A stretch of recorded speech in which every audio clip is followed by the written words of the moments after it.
Great Expectations. I'm Tom Kennedy, and I'm bringing you a very special bonus episode because today we're launching Introduce Yourself, a series of interviews with record collectors from around the world. Our first guest is Scott Dudelson, otherwise known as The Dude, a music photographer and record collector from Los Angeles. Scott shares his passion for record collecting via his Instagram account, @alldayvinyl, and it was a pleasure to have a chat with him and learn more about his musical journey. So here is Introduce Yourself with Scott Dudelson.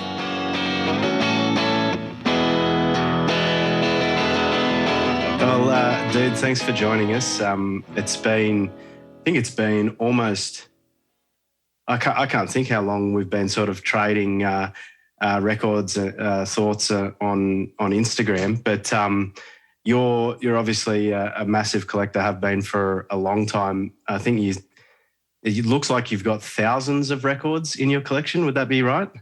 I'm in the process right now of cataloging on Discogs. I'm at 350, but I think there's about 4,500 in here.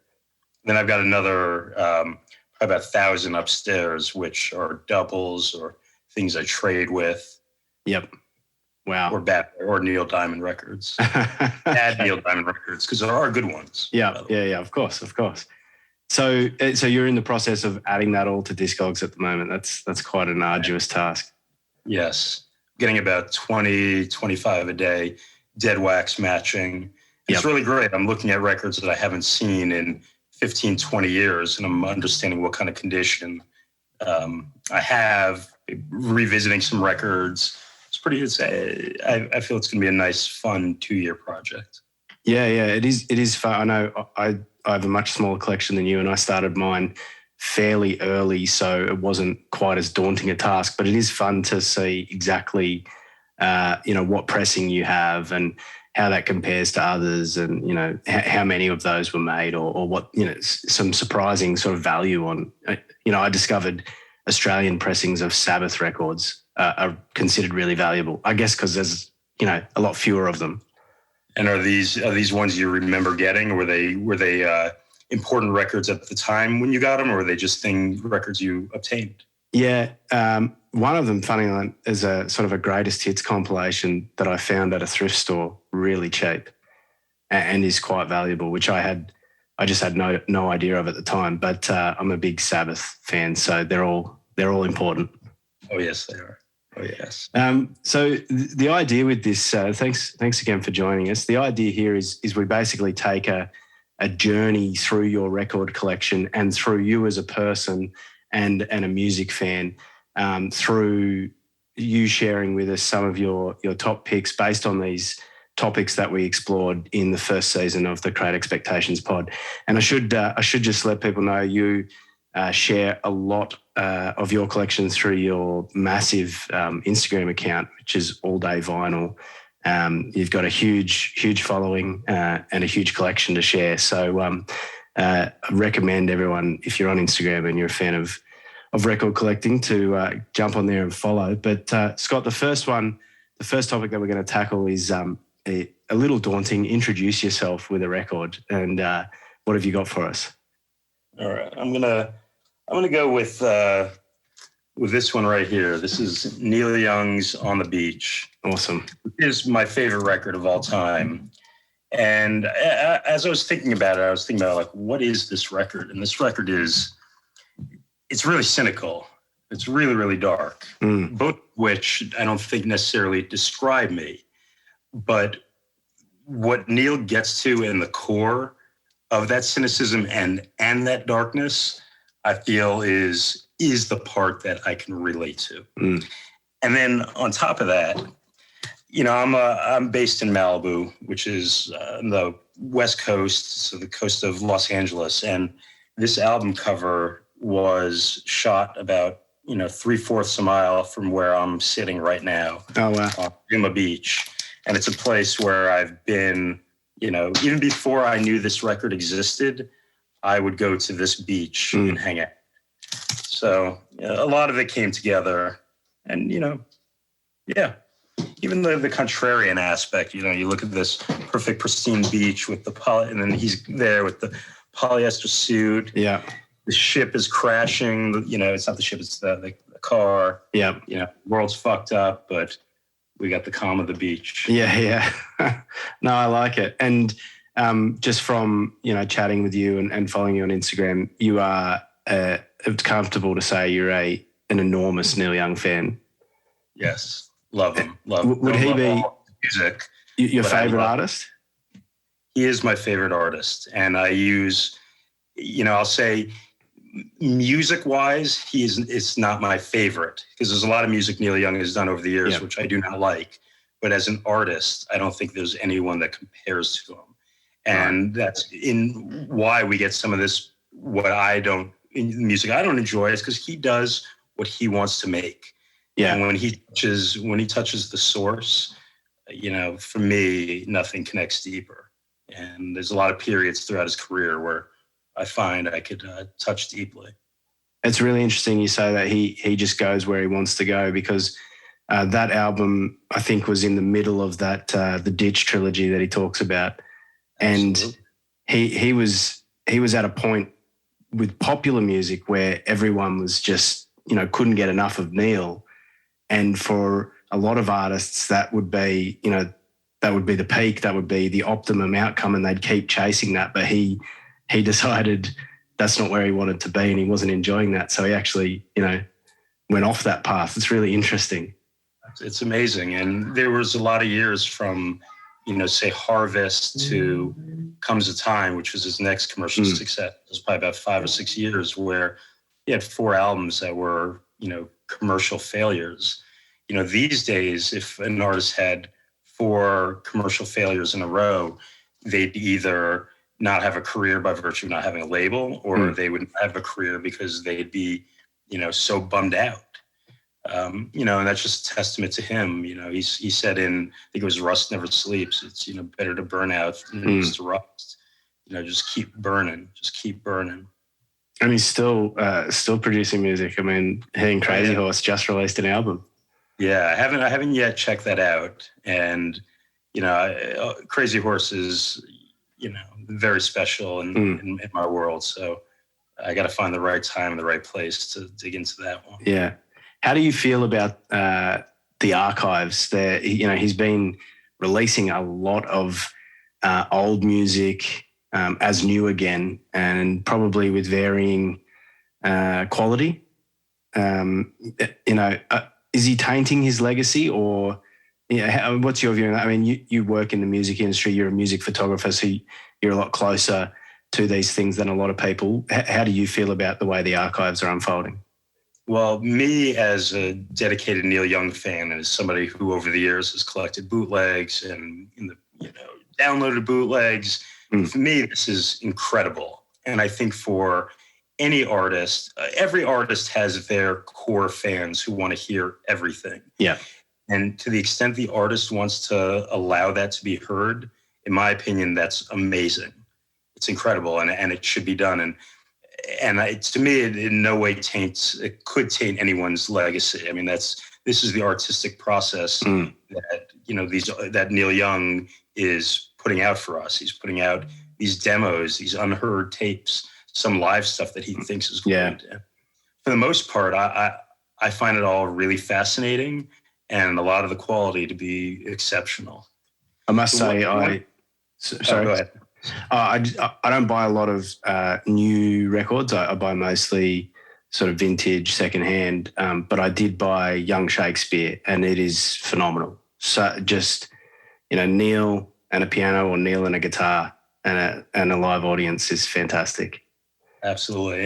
And let me, you know, that made me think of something. And there's 2 parts of Neil Young's archives that are being released. One that he's doing on CD, which I wish he did on vinyl, and the other, which is the live sessions. So he did the Young Shakespeare, the Massey Hall, Sugar Hill.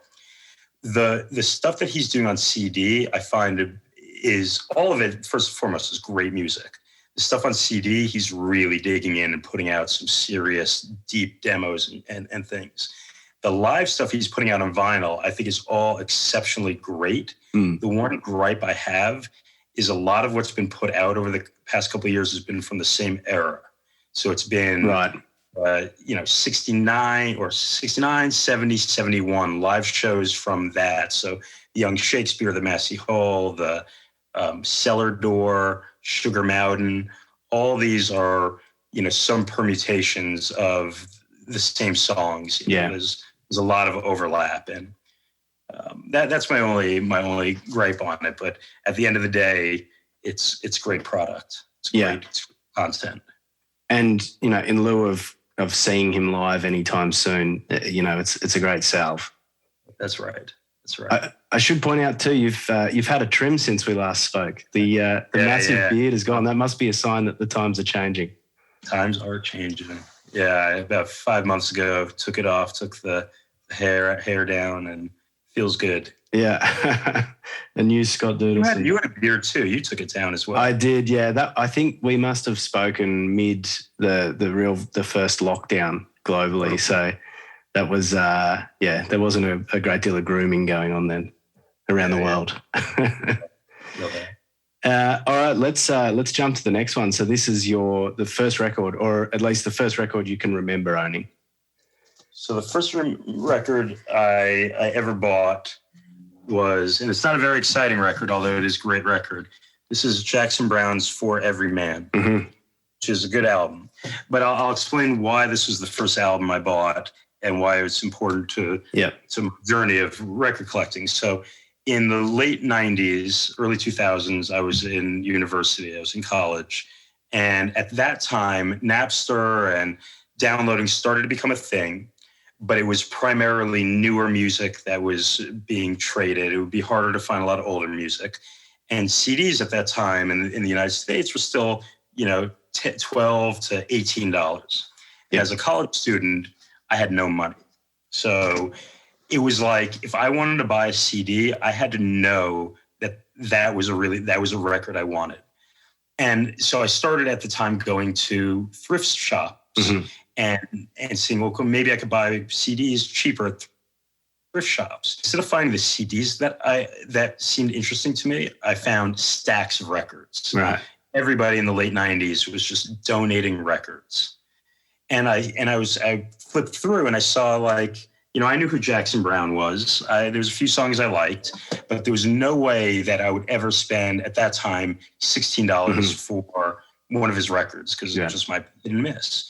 But I saw this for $1, and I saw a record player for $12 and speakers for $8 each. So it was like the total package was like 30 something bucks. Yeah. I realized, I'm like, holy shit, this is incredible. All these records, or all these artists that I've heard about, and all of these records that I've heard about, I could take a chance for $1.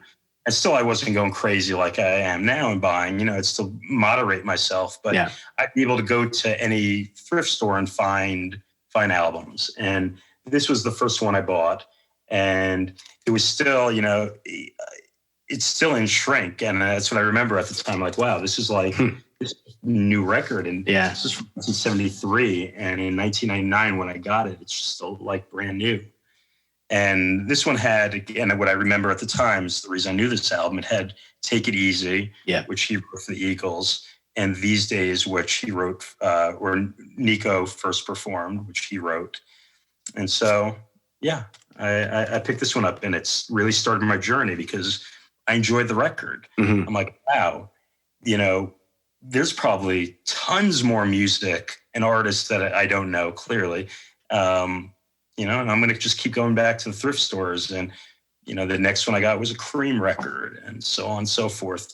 All Things Must Pass shortly thereafter. Wow. But this was the first one, and I still have it. And I haven't broke it out in a while, but there's some exceptional songs. For Every Man, in particular, the song that closes out this record. Just a really powerful song. David Lindley on guitar. Jackson Browne's voice, it's just its own instrument. And that was really, you got in at the golden age for record collectors, right? The late 90s, that was the time to get in there. Really was. I mean, there were sales. Do you know what Rhino Records is? It's a record label They do. Rhino Records does a ton of reissues. They're one of the biggest reissue record labels, but they also had a record store in Los Angeles, a couple of record stores in Los Angeles. And I went to school at UCLA, which is near this place called Westwood, and Rhino Records was in Westwood. And so there's in the late 90s, they were selling records, and they would do sales where you could get 10 of them for $1, 10 vinyl sealed. I mean, these were, titles now that would probably be considered very, very rare because there's just the stuff that never sold. Yeah. The things that I bought was just all, in hindsight, I wish I knew and I had the music knowledge. I did. Things I would buy then were just things I thought were funny or interesting. Yeah, I know Dan, one of the guys on the pod, he started collecting around, I guess, early 2000s, and he wishes so badly that he was into jazz back then, because now he's a massive jazz fan, and the stuff that he wants is so rare. You just can't find it. Well, you can find it if you're willing to pay for it. Absolutely. The only thing I'll say about having been collecting for that long and starting that young, there's only one downside, which is I've had to travel with these records, over 3 moves or 4 moves over the last 20 years. I feel like I've got one more move in me. I'll document over on my page. It'll be an insane record room, but that will be the last. That will be the last move. And you guys had a couple of years ago some quite bad fires over your way. Is that something that's sort of always in the back of your mind in terms of, do you have like a go bag of your absolutely most essential records? Just in, I absolutely do. And I did even, we had massive fires and my house was luckily spared, but all the houses around me, every house around me was taken down. Wow. And when I had to evacuate, I go to my wife, grab your valuable stuff. I'm going to grab my valuable stuff and let's go. Yeah. And the only thing I grabbed my hard drives and stuff like that, but I just grabbed records, boxes of records. And my wife is just grabbing bags of clothes. So that's basically like defines what the two of us have spent our equity on. But they're more than, as this chat shows, they're so much more than just the tangible physical album. It's memories and experiences and people, all bundled up in this listening experience. That's absolutely right. That's absolutely right. I was going to say, that's why you have 4,500 of them sitting behind you. I love it. I sit this right where I'm sitting now is where I spend probably an hour and a half of my day, just like over here flipping through. I'm organizing records. Now I'm doing the discogs. Yeah. I'm always looking through and, reading liner notes, trying to connect dots between different albums, seeing who played. Like even this Jackson Browne album, I see, the players on the back is the Leland Sklar, Russ Kunkel, David Lindley. These are all people who, are buried throughout a lot of these records. And that's the through line between a lot of great music. And you wouldn't know it by streaming it on Spotify. Yeah, absolutely. And particularly that Valley scene, there's a lot of connections. Sorry, the Canyon scene, there's a lot of connections throughout a lot of these artists that you're talking about. Yes. And it's LA in general, and very, very fertile throughout the history of music, of collaboration and insane music. It's kind of cool to, as you do that liner note, when I was first getting into jazz and listening to Miles Davis, and then you look, who are the other artists that recorded this album? Okay, now I'm going to go to each of those. And then who's on those albums? That you kind of that musical tree that sends you on that journey.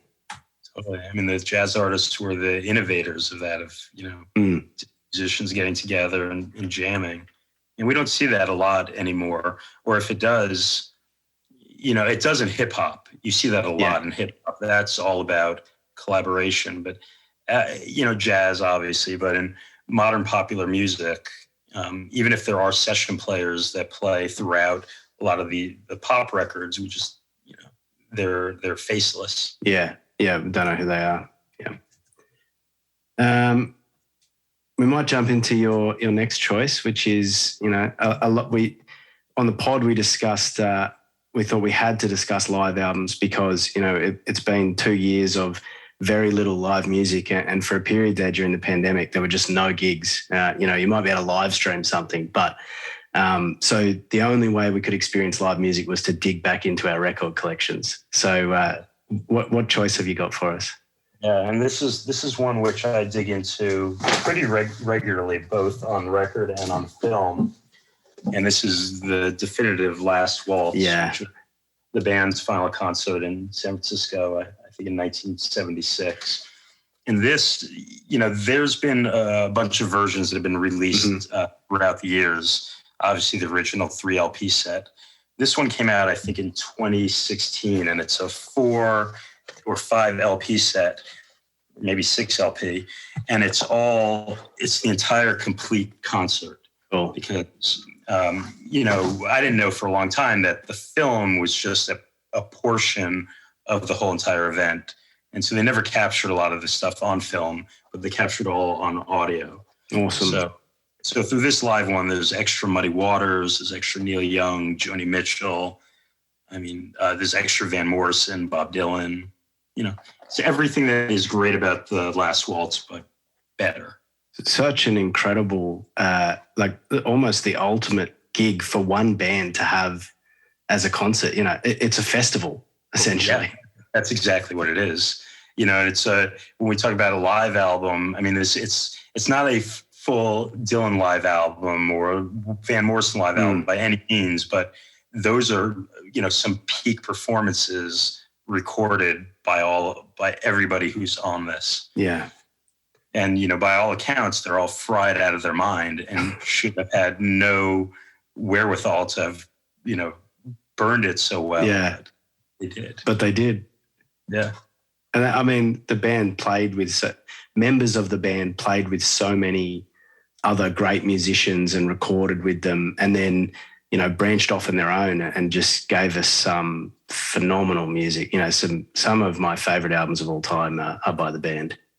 Yeah, which ones are you most partial to? The band, obviously, you know, and you know, music from the Big Pink, and there's certain tracks that I think when I was growing up I had no idea who the band was, but then you know, discover the band and start listening to them. You're like, oh, that's a band track. Oh, that's a band track. You know, I guess I'm a fan of the band. Totally, they're a game-changing artist in my life. You know, just the aesthetic, the music, the lyrics, all of it. I went down a lot of rabbit holes of learning about them, and, you know, going through other albums that, you know, like I said, all of them have participated in, and there's a lot of good ones. And they worked with all of the artists that performed with them at the Last Waltz in some respect, didn't they? Yeah, I mean, for sure, obviously Dylan, they backed. Yeah. I don't know. Oh yeah, and, you know, on the Beach, the album which we started with, I think Rick Danko and Levon Helm are on that record.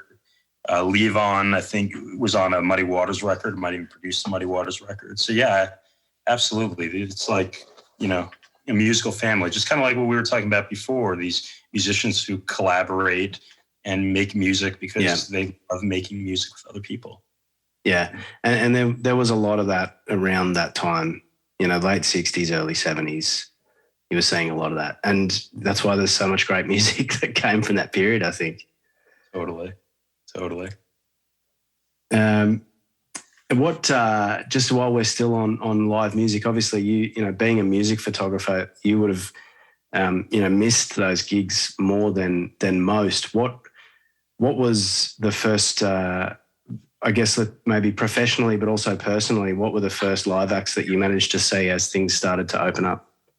I love my professional world so much, which is photographing bands and photographing concerts and whatnot, that if I go to a concert, I can't be there without working. I love it so much.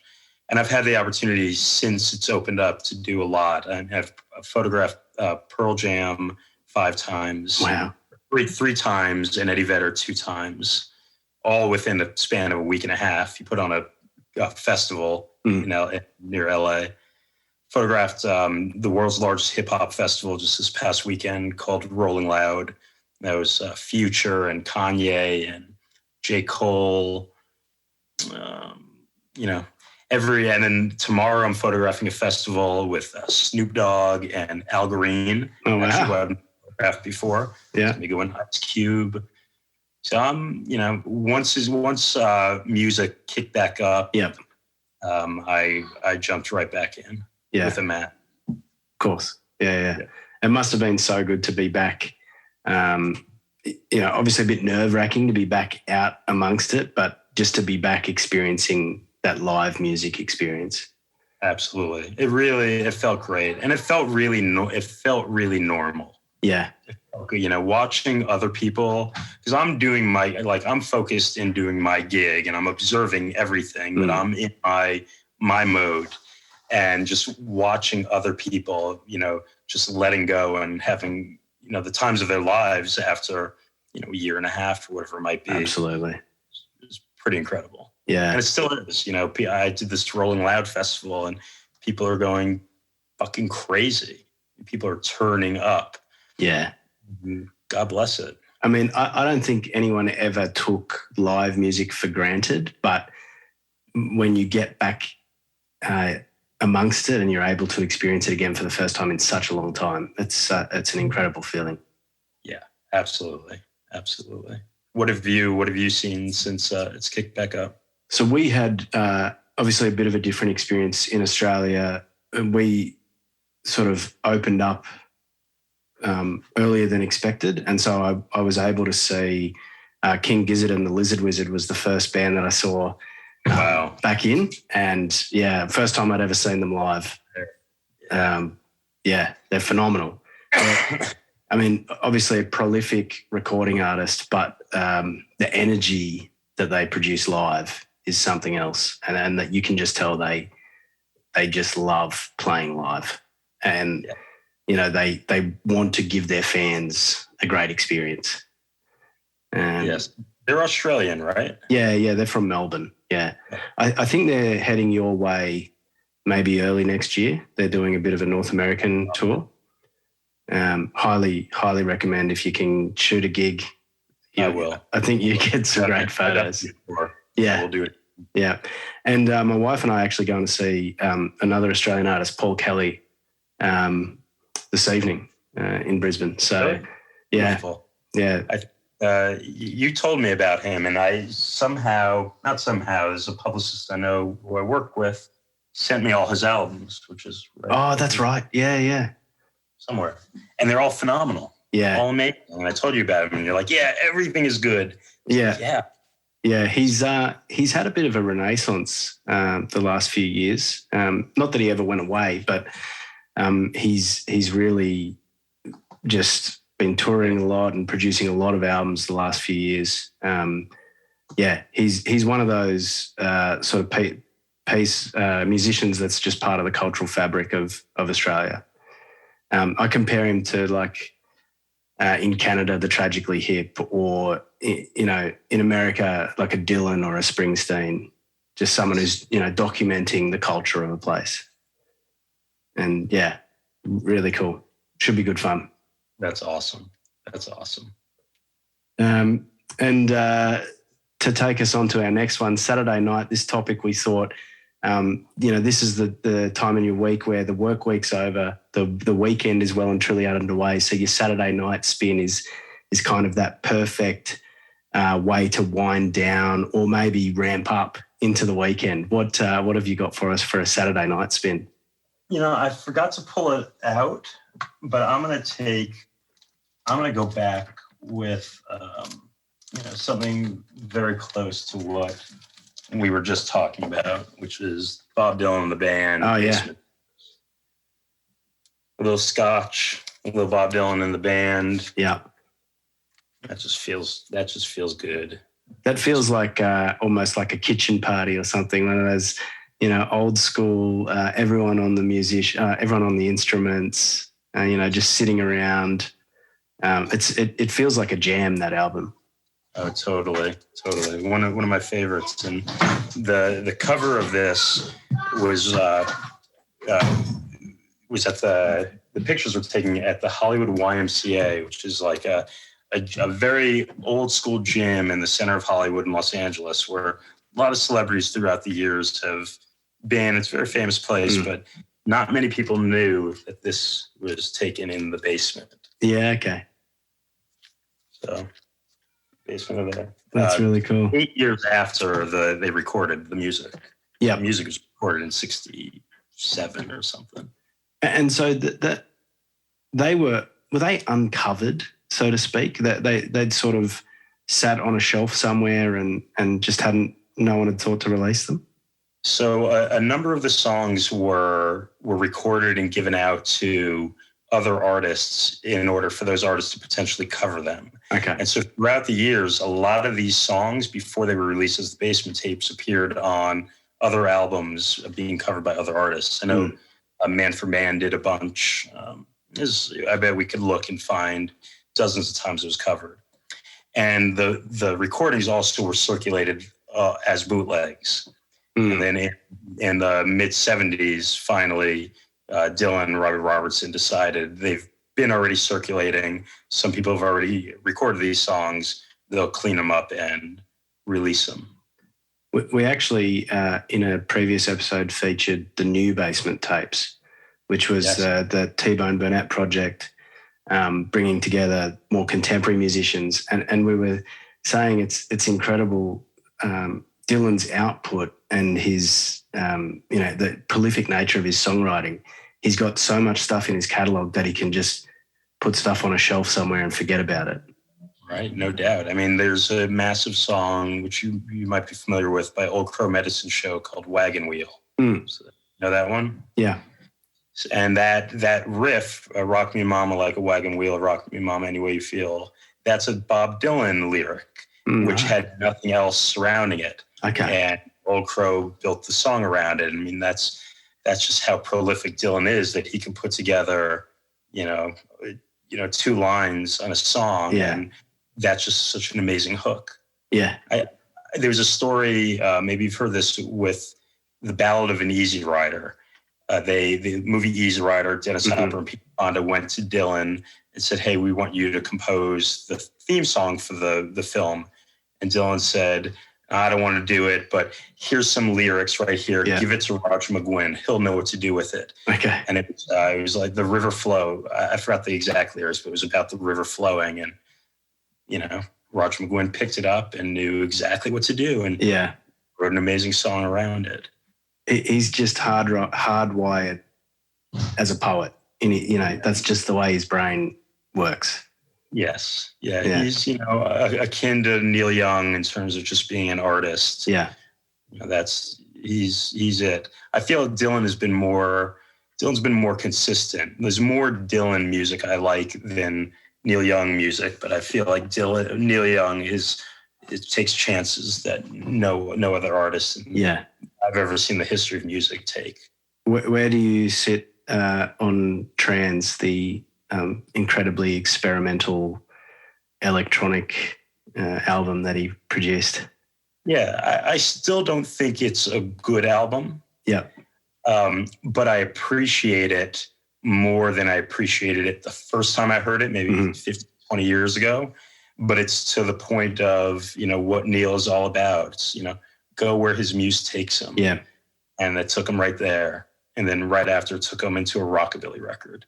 Yeah. So, God bless him. Well, you got to respect that he's just following his instinct. And, as we said, he's not just chasing that commercial success. He's just chasing art. Totally. I could respect that. Yeah, absolutely. And our next little topic is a record you received as a gift. We're heading into Christmas. Always exciting to receive some new music as a gift. So let me start. I've received a few records as gifts, and they're all really records. But I don't get many records as gifts because it's hard. People don't know what. I just have a lot of records. You might already have it. I'm not even gonna I'm pretty particular. Yeah. But this record right here. This is a story I gave as a gift, and I'll explain why I'm sharing this. This is the Traveling Wilburys Volume 1. It's the Traveling Wilburys, one of the great albums of all time. Fantastic. Great surgery. So about 7 years ago, at that point I had a big collection, and I was very adamant that I'm not going to spend more than like $3 on a record. If I had to spend more than $3 on a record, like I'm not even going to do it. And my wife's like, I want the Traveling Wilburys. And I'm like, that's fine. When I see it for $1 or $3, I'll pick it up. She's like, no, that's an album I actually want to listen to. I said, okay, let me look it up on eBay. And it was like $20. And I go to her, I'm like, and I could afford the $20 for sure. But I'm like, whatever. I just don't pay on principle more than $3 per record. I'm like, it's $20. It's just way too much money. I can't spend $20 on a record. And we got in a little argument, whatever. And finally, I'm just like, okay, I'm going to spend $20 because it's the right thing to do. And I'm going to buy her this record. And it's a phenomenal record. And I'm like so thankful I have this record in my collection. But I look back on this, and my wife looks back on it as well. Because, $20 on a record, that's like fucking table stakes sometimes just to get into a record store. And so she'll give me shit. Just be like, do you remember when you wouldn't spend $20 to get me this record? And here I am spending, $70. Like it's fucking liquid. You can't find many records for $20 these days. It's gotten crazy. Yeah. It's gotten really crazy. Even in since we started chatting about a year ago, even in that time, prices have gone up by 20%, 30%. There were records a year and a half ago I was looking at, and I'm like, I'm going to hold off on it. And now I'm revisiting it, and I'm like, oh, fuck. I should have just bought it a year ago. Yeah. Saved myself 20%. It's bizarre. It must peak at some point. It has to peak, but I don't know. I mean, obviously everything has a peak, and we're going to get into my holy grail, and this doves kind of into it. When we talk about the prices of vinyl, records are a collectible asset, not unlike in America people love sports cards and people love art, and these are things when we talk about particularly trading cards. Those things have a lot of value. They could be thousands of dollars a card, 10,000s, millions of dollars a card. So when we look at, a Pink Floyd Dark Side of the Moon, in great condition or whatever, might be $30-$35 relative to another collectible asset in a different class that has, also very good condition. That price seems pretty good. Absolutely. And I'll get it. Let's jump into the Holy Grail. Yeah, my Holy Grail is this record right here, and I'll tell you why. I think in part it's my Holy Grail. This is Elvis's first record. Yeah, and this is a really beautiful copy. I mean, really strong seams, strong everything. And I went out of my way to go buy an amazing copy of this. Yeah, the cover itself looks in great condition. It's awesome. And I look at it like this, and I use the baseball card analogy, and people who've been in that space will understand this.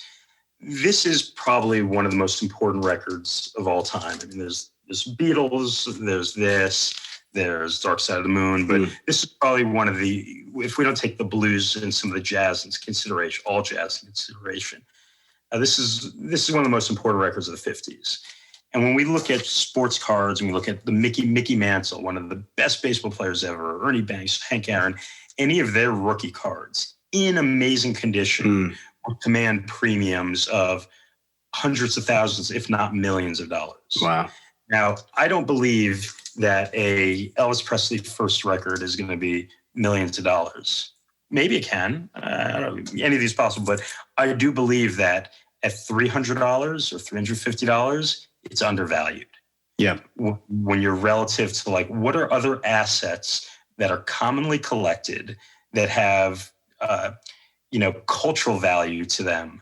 Yeah. And in great condition, and they're 60 years old. this fits the bill of something that is absolutely a $5,000, record in 5 years, because there's not an abundance of them. And that's an RCA. It was released on RCA, was it? Yeah. I'll pull it out right here. Be careful. Yeah, it's in the original. No, I didn't. I couldn't have kept it in the original thing. No. Wow. Yeah, it's original mono credit. And how did you? Is this something that you got early on, or is this something that you sought out? No, I bought it. I bought it over the pandemic. Yeah. When I started seeing the values of records rising, number one, and then I started seeing the values of just all collectibles in general going up. Mm. And I'm just thinking, this is an undervalued asset. And even if it's not an undervalued asset, I fucking dig it. I mean, I was buying records at $1 because I just love the music.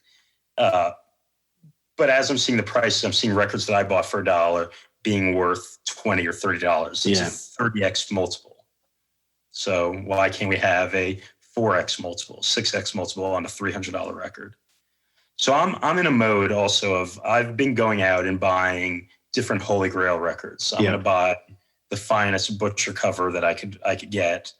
I bought Jerry Lee Lewis's first record, Mint, and Chuck Berry's, and going through all like the really important 50s. Yep. Jazz is the area I have not yet thrown the money into. And that's a whole nother beast. And that's a deep well. Yeah, and that's probably what will ultimately be worth the most. We talk about collectible assets that are already worth a lot of money. Insane. Those blue notes, they're just I'd love to own them, but when I think about what to spend $200 or $250 on one blue note, unless it's a blue note that I really love, you could buy 4 to 6 other insane records. Now that Elvis record, is that a player's copy, or do you also have a player, a reissue or something that you listen to? Is that a pure investment? This one is a pure investment, but I also do own another mono copy, but it's a 1964 or 1962 reissue, and it sounds amazing. It's just a really, really great copy. And I got that for like $28. Yeah, okay. But this one I don't play. And your collection, for the most part, is just for the pleasure of listening. 99 point. That's the only record that I own. That there are records I own that I haven't played because they're in my Q2 play. Yeah, that's the only single record in my collection that I have not played, and I probably will not play. Yep. But I bought some beautiful Mint, Jerry Lee Lewis's and Chuck Berry's, and I've popped those on. The only reason I didn't do that one is because I've got what I know is a really nice sounding, and I'm banking on, I put the money into a really nice copy on this, and that's going to be 5x, 6x. There's at the moment, it's been for a number of years, but Albert label pressings of AC/DC albums. The early albums have they're called Blue Roo. They have a kangaroo logo on the label, and those the prices for a good copy of those are just mind blowing. They just appear to keep going up. I think people have been stockpiling them and are starting to see the prices that they're going for and sort of drip feeding them into the market, and it's crazy. Do you have any of them? I remember you've told me about them in the past. Yeah, I don't have any Blue Roos. I have all bar one of the Bon Scott albums are on my collection are Albert label pressings, which was sort of a quest over the last couple of years to just for the nostalgia of it being an Australian label. So the Bon Scott era, I think I just need Highway to Hell on an Albert label, but. Wow. I do have the one Blue Roo I have is an Easy Beats record. That's awesome. Which is another really important Australian band. Yes, you hit me, and I appreciate it. You hit me to all sorts of great stuff. Yeah, Jizzle, which I still you sent me. Yeah, well, there so much stuff in the Australian market just never breaks out of the Australian market. But we, prolific music scene. We love live music. We love bands. For every AC/DC, there's, dozens of other artists that no one's ever heard of. Totally. That's our list. It feels like that went quite quickly. I felt like that was a very California influenced list of records. I didn't put it together like that, but it absolutely is. And, that's my lifestyle. Like if somebody were to see me and you'd be like, guess where this guy is from? They're like, they could probably guess California. Yeah. This guy lives at the beach. He's, I don't even have, socks on. I'm just like, it's the lifestyle. And kind of is the mode of, a lot of these artists. Totally. And a lot of these artists even live in, Neil Young lived in Malibu and made music in Malibu. The band had the studio in Malibu, and Bob Dylan still lives in Malibu. Let's see what other Malibu connections we got. I lived with the first place I lived was this attic of this person's house, and the woman who owned the house used to date Elvis. Really? Yeah. Wow. Connections. Yeah. All Malibu. Yeah. And if you, before we wrap up, if you could summarize in, as simplest terms possible, what is it about this hobby? What is it about, when you can now get music instantly streaming, basically anywhere in the world, even in space, probably. What is it about the tangible, having that collection behind you that keeps, drawing you to amass this giant collection? Yeah, absolutely. I mean, well, having the records, it's an active listening experience versus the passive listening experience. 20 minutes, my record is going to have to be flipped over. So I'm paying attention to what's happening in the music, and I'm trying to listen to the music. But this all back here is, to me, knowledge. As what we were talking about before, it's learning about who the producers are, who the engineers are, who the performers are, and identifying what it is in some of these records that I like and who's responsible for that, and what branch can that segue into, and that excites me. I mean, music, in all facets of my life is super important in work and in hobby. And, in my work, I photograph with a lot of new music, and that's how I get hip to what's happening in the current. And, this back here is, this is the past, and I get to identify, it helps me inform me what I like that's current. And I'm like, I get some of the influences because I've known it back here. Totally. Do you buy contemporary music on vinyl? I have not traditionally, but over the past few months, there's a few, to me, very important albums of the last 20 years. And so I've been buying those. Like the Arcade Fire's first two albums to me are very important albums. The Strokes' first album is a very important album.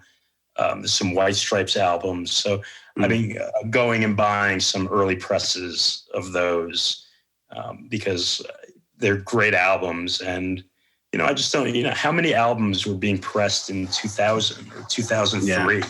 Yeah, probably not not many. too many. Yeah. So, when I have an opportunity to buy the first Strokes album, it's a pretty historical album for that genre. I feel like your record room is like a mini state library of musical history. Oh, this right here is, but I'm going to be moving over the probably sometime next year and building out a whole room, epic room with a lot of space. And I'm going to document it on All Day Vinyl as I'm doing it. Awesome. That's going to be that's going to be the shit. That'll be the place to be. Yeah. I'll invite you down next time you're in LA. It might be a while, but I'll take it. Brilliant. Well, mate, thank you so much for taking the time to have a chat and share a very, very tiny part of your collection. I feel like it's an awesome way to get to know a record collector or a music enthusiast just to have a bit of a dive into the collection. That was great. I really, really enjoyed it. And we'll do an IG chat soon as well. Yeah, awesome. That'd be great. All right, brother. All right.